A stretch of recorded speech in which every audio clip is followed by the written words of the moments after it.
نزد فروشگاه‌های بنزین شهر کیف گردهمایی اعتراضی با تقاضای خودداری از خریدن بنزین استحصال روسیه دایر شد.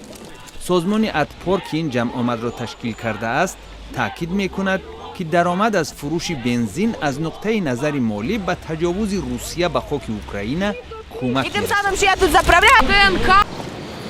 پیروان رهبر مخالفین روسیه الکسی نوالنی در نزد بینای دادگاه جمع شده بر رهگذران درباره سرنوشت نوالنی قصه می‌کنند. نوالنی با تهمت متهم میباشد. او فعلا در حبس خانگی بوده، حق ندارد از شبکه‌های اجتماعی استفاده برد.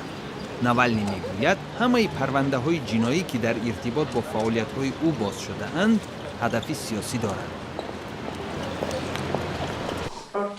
وزارت کارهای خارجی پاکستان اظهار نموده است که مردم افغان باید خود حل کند که رهبر آینده این کشور کی باشد.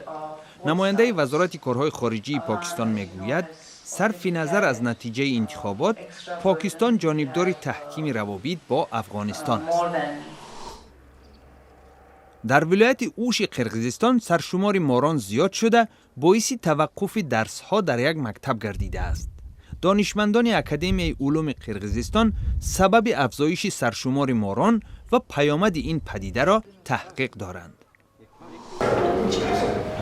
در پایتخت گرجستان نمایشگاه تخم‌های رنگ‌وبار شده بخشیده به عید فسحا دایر گشت که در آن از جمله تخم‌های با دست مردم معیوب تهیه شده نیز در معرض عام گذاشته شدند. این تشبث که هنر ما را به هم می‌آورد نام دارد، هدف دارد که به همایش مردم معیوب با جامعه کمک رساند.